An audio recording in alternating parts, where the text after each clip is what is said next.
Good morning student. चलिए बच्चों, आज की क्लास शुरू करते हैं। बच्चों, अभी तक हम लोग ने लैंग्वेज में लेसन फर्स्ट भाषा और व्याकरण में भाषा के बारे में पढ़ा था कि हमें भाषा हमारे लिए कितनी महत्वपूर्ण है और भाषा के बिना हमारा कोई भी कार्य संभव नहीं है। भाषा कितनी प्रकार की होती हैं? 2 प्रकार की होती हैं, एक मौखिक और दूसरी लिखित। अब हम पढ़ेंगे भाषा। भारत की राष्ट्रभाषा क्या है हमारे बच्चों? हिंदी। वैसे भारत के विभिन्न राज्यों में विभिन्न भिन्न भाषाओं का प्रयोग होता है, जैसे बिहार में हिंदी, पंजाब में पंजाबी, महाराष्ट्र में मराठी, कश्मीर में कश्मीरी, गुजरात में गुजराती, तमिलनाडु में तमिल, पश्चिम बंगाल में बंगला, आंध्र प्रदेश में तेलुगु, कर्नाटक में कन्नड़, केरल में मलयालम, ओडिशा में ओडिया, असम में असमिया।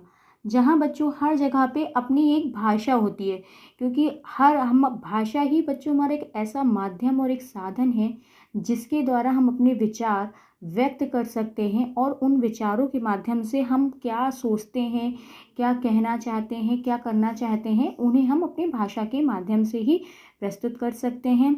इसलिए हर जगह पे अपनी जगह पे हर राज्य में अपनी अपनी एक भाषा होती है, उसे हम क्या कहते हैं बच्चों? भाषा। अब हम क्या पढ़ेंगे? लिपि। लिपि क्या होती है बच्चों? भाषा को लिखने के लिए जिन चिन्हों का निश्चित किया गया है वे लिपि कहलाते हैं। प्रत्येक भाषा की लिपि भिन्न भिन्न होती है। अंग्रेज़ी में रोमन, पंजाबी में गुरमुखी, उर्दू में फ़ारसी तथा हिंदी में देवनागरी लिपि में लिखी जाती थी।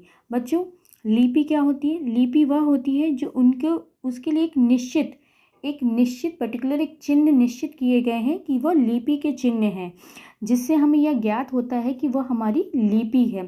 जैसे अंग्रेज़ी के लिए कौन से? रोमन में, पंजाबी में गुरमुखी में, उर्दू में, फ़ारसी में और हिंदी में देवनागरी लिपि में लिखी जाती है, जिससे हमें ये ज्ञात होता है कि कौन सी भाषा की कौन सी लिपि है, जिससे हम ये समझ जाते हैं कि यह किस भाषा की लिपि है। हिंदी की है कि अंग्रेज़ी की है कि पंजाबी में है कि उर्दू में है, हम उस लिपि के माध्यम से यहाँ जानते हैं। व्याकरण। व्याकरण क्या होता है बच्चों? बच्चों, क्या तुम जानते हो कि हमें भाषा को शुद्ध बोलना, समझना, पढ़ना और लिखना कौन सिखलाता है? हाँ, व्याकरण हमें यह सब सिखलाता है। भाषा के प्रयोग में कोई गलती ना हो, इसके लिए व्याकरण का ज्ञान आवश्यक है। व्याकरण के 3 मुख्य अंग माने गए हैं। पहला है वर्ण विचार।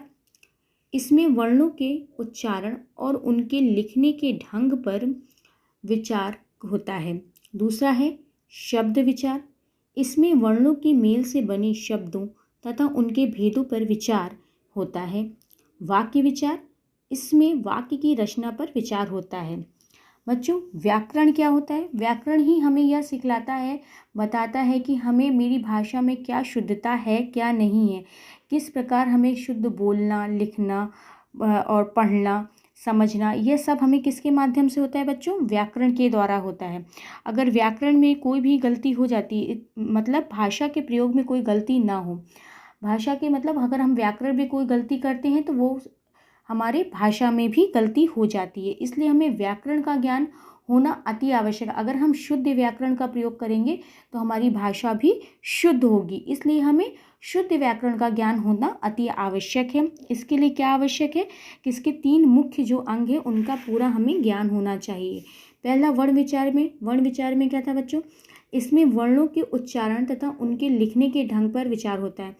वर्णों के उच्चारण अर्थात जब हम वर्णों को किस प्रकार उच्चारण मतलब बोलते हैं, उनको लिखते किस प्रकार हैं, इस पे हमें शुद्ध विचार मतलब सही ढंग से बोलना और सही ढंग से लिखने का होता है कि व्याकरण वर्ण सही से लिखा जाए और सही से बोला जाए। शब्द विचार क्या होता है? इसमें वर्णों के मेल से बने शब्द तथा उनके भेदों पर विचार होता है।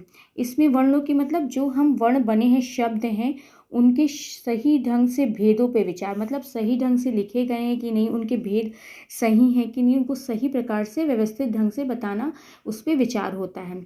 वाक्य विचार, इसमें वाक्य की रचना पे विचार होता है। जब हम उन शब्दों को मिलाकर एक वाक्य के रूप में देते हैं तो वो वाक्य शुद्ध हैं या नहीं है, इस पे पूर्णतः ध्यान रखा जाता है कि वाक्य सही ढंग से लिखा गया है, सही ढंग से बोला गया है कि नहीं, वह हमारा क्या कहलाता है बच्चों, वाक्य विचार।